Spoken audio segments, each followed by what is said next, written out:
लद्दाख में जारी है भारत और चीन का डिसएंगेजमेंट। भारत और चीन की सेनाएं पीछे लौट रही हैं। एबीपी न्यूज को मिली खबर के मुताबिक 3 दिन में पूरा होगा रिट्रीट।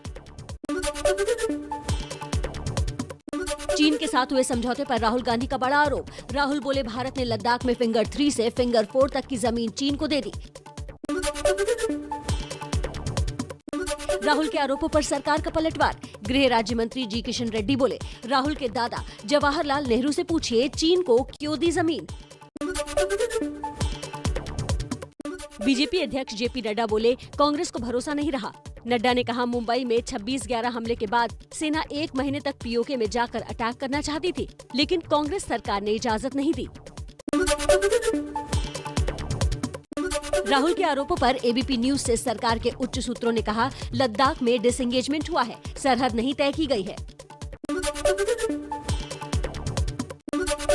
लद्दाख में दोनों देशों की सेनाओं के पीछे हटने की रूपरेखा 24 नवंबर की 9वीं तय हुई थी, जिसके बाद दोनों देशों की सरकार के बीच सहमति हुई और कल से लद्दाख में डिसएंगेजमेंट शुरू हुआ। चुनाव से पहले ममता बनर्जी को एक और बड़ा झटका। पूर्व रेल मंत्री दिनेश त्रिवेदी ने राज्यसभा में पहले मोदी की तारीफ की और फिर राज्यसभा से इस्तीफा दे दिया। इस्तीफे के बाद एबीपी न्यूज से दिनेश त्रिवेदी बोले, ममता जी बड़ी नेता हैं, लेकिन पार्टी के अंदर से घिर गई हैं। बोले, प्रशासन जब आपका है तो हिंसा का दोष किसी और को क्यों।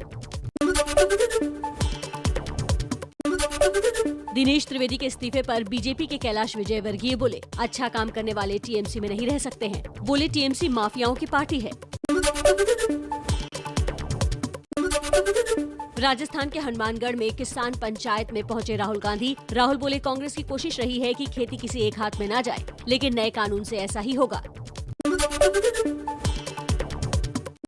किसान आंदोलन में फूट का अंदेशा। किसान मोर्चा ने कहा, बिल वापसी तक रहेगा आंदोलन। टिकैत के 2 अक्टूबर के अल्टीमेटम से नाराज है किसान मोर्चा। किसान नेता राकेश टिकैत का बड़ा आरोप। बोले, भारत तो आजाद हुआ है, लेकिन गुजरात के लोग अब भी कैद में हैं। टिकैत ने कहा, गुजरात के लोग दिल्ली आना चाहते हैं तो जेल में बंद कर दिया जाता है। किसान आंदोलन के बीच पंजाब में अमरिंदर सरकार का बड़ा फैसला। पंजाब में 4,625 करोड़ रुपए का कर्ज माफ किया गया। 5.5 लाख से ज्यादा किसानों को फायदा मिलेगा।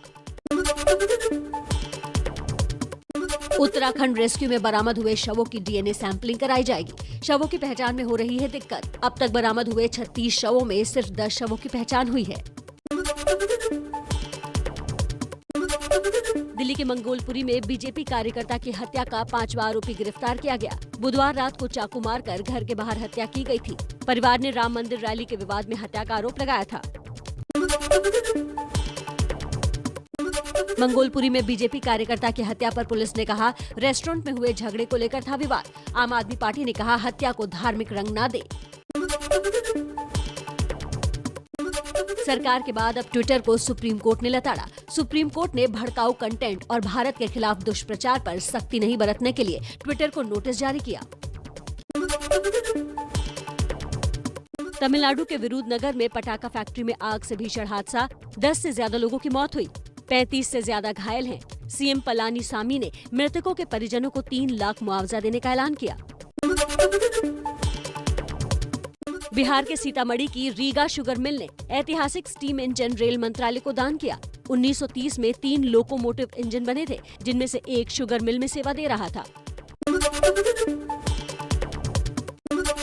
चीन ने British TV channel BBC world news पर लगाया बैन। कोरोना और शिनजियांग पर गलत रिपोर्टिंग का हवाला दिया। चीन को अमेरिका ने लगाई फटकार। फोन पर जिनपिंग से बातचीत के दौरान बाइडेन ने मानव अधिकार हनन पर चेतावनी दी। बीबीसी पर बैन की भी आलोचना की। अमेरिका के टेक्सास में बारिश और बर्फबारी की वजह से बड़ा हादसा। हाईवे पर आपस में टकराई 100 से ज्यादा गाड़ियां। 5 लोगों की मौत हुई, कई घायल।